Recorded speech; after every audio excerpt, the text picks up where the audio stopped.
барате да се дебатира за бројки, ама за бројките ние прашуваме, но не добиваме одговор. Еви денеска министерот кој што сака да си игра полицаец, јас реков слободно, нека си се облекува тој приватно во полицаец, нека си играат, не е проблем. Проблем е кога е полицаец овде кај што не треба да биде. Дали некој ќе ни одговори, има ли таков човек кој ќе ни одговори како е можно со ребалансот придонесите во буџетот да паѓаат, а наводно бројот на вработени да расте?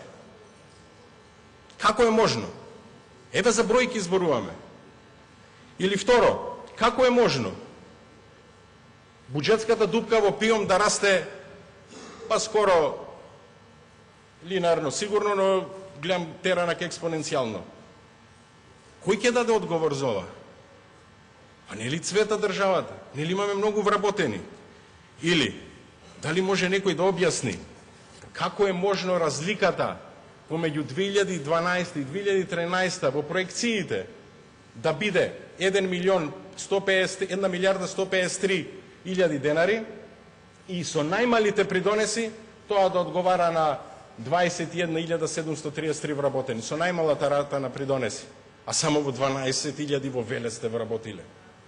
Или таа илузија, осем дека собранието постои, случајно да не се пренесува низ цела Македонија, почитувани граѓани? Се разбира, не мислам да дадам комплименти, да помислам дека владата е Девид Коперфилд. Нема такви капацитети. Може би PR агенциите тоа го прават.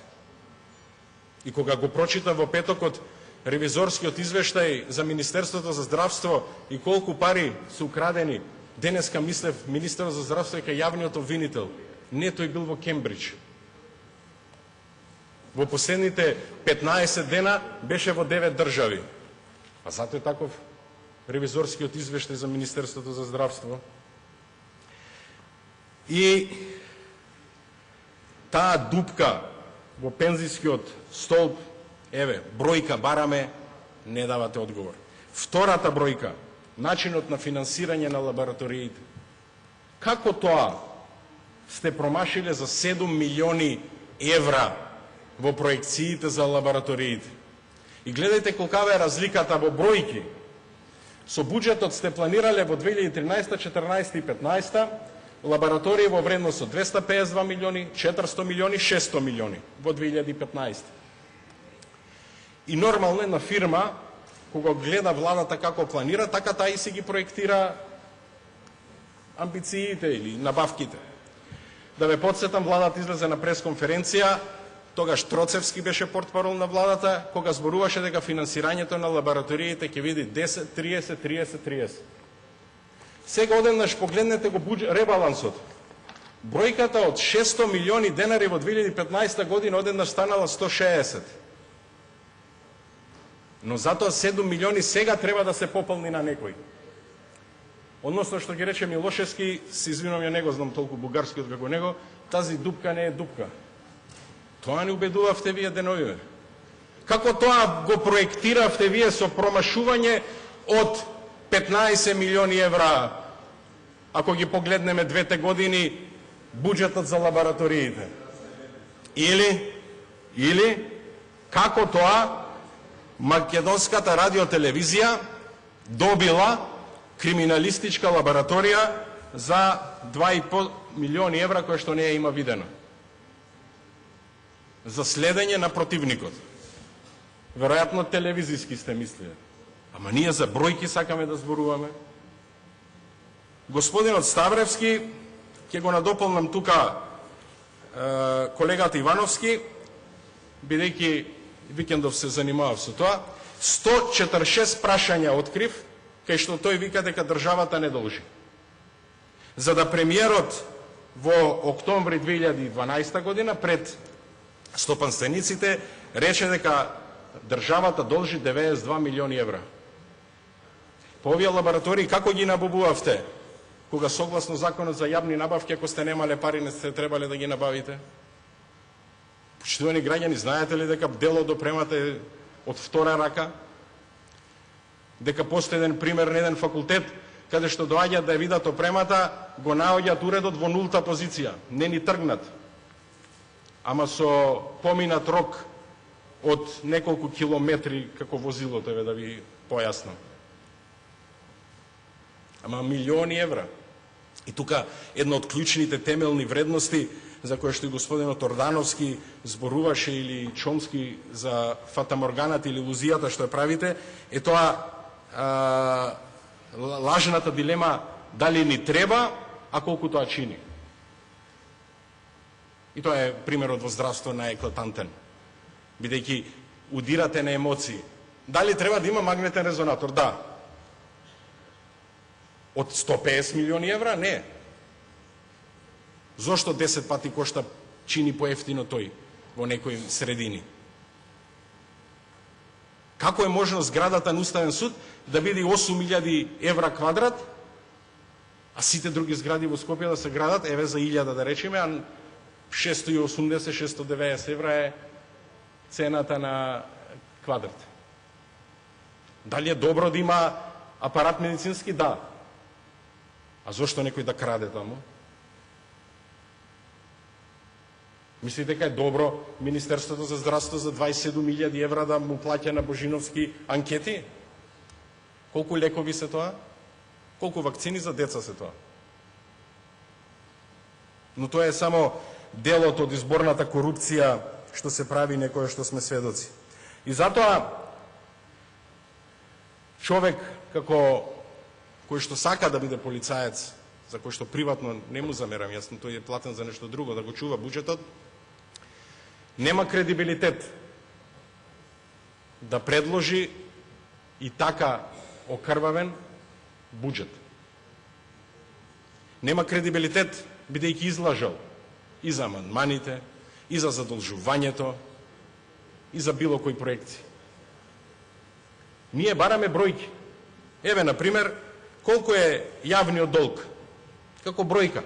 Колку секој еве пратеник од мнозинството кој што не чита, а гласа само покорно, должи или го задолжува собственото семејство заради поддршка на вашата политика. Почитувани граѓани, знаете ли колку должите во овој момент? Ќе ни каже ли некој? Колку компаниите должат денес? Бројки, а не тоа дека е динамичен податок. Колку администрација има, ама што ди на работа? Не седи по кафичи. Бројки, а не тоа во ваше време колку беше. Знаете ли некоја европска земја во која што 1500 вработени седат дома, а примаат плата? Колку граѓаните на Македонија, например, плаќаат за роуд-шоуата? А бројка, не да ми даете разгледница со Миленко. Бројка, тоа ги чини граѓаните X милиони евра. Колку е основниот проект за театарот? Бројка. Бројка бараме, па ние цело време тоа бараме. А не дека театарот е добро што се направи, па имало каде со брата Рој да не едуцира за секс. Колку е бројката, кажете? Впрочем, колку чини Скопје 2014? Ќе ни каже ли некој колку чини тој проект? Бројки. И ние бараме бројки. Затоа, буџетот, почитувани граѓани, е срцевината на режимот. И седа дека некој мисли дека е негов, а не му припаѓа на сите, режимот ќе јакне, диктатурата ќе поклопува се што мисли со својата глава. Овој ребаланс е само аспирин кој нема да го излечи метастизираниот буџет. Впрочем, резултатите од биопсијата за овој буџет и оваа власт ја видовме уште на 24 декември. Благодарам, господин Николовски. Александар има реплика. Повелете. Благодарам, председателе. Сакам во два дела да реплицирам. Прво, на почетокот на говорот на пратеникот Махрадули слушнавме на директна закана за политичка пресметка со цела една структура која што во моментов управува со Република Македонија, што е најдобра антитеза на сето она што го говори сега само во изминатиот период дека се за демократизација на државата и дека наводно во моментов има диктатура.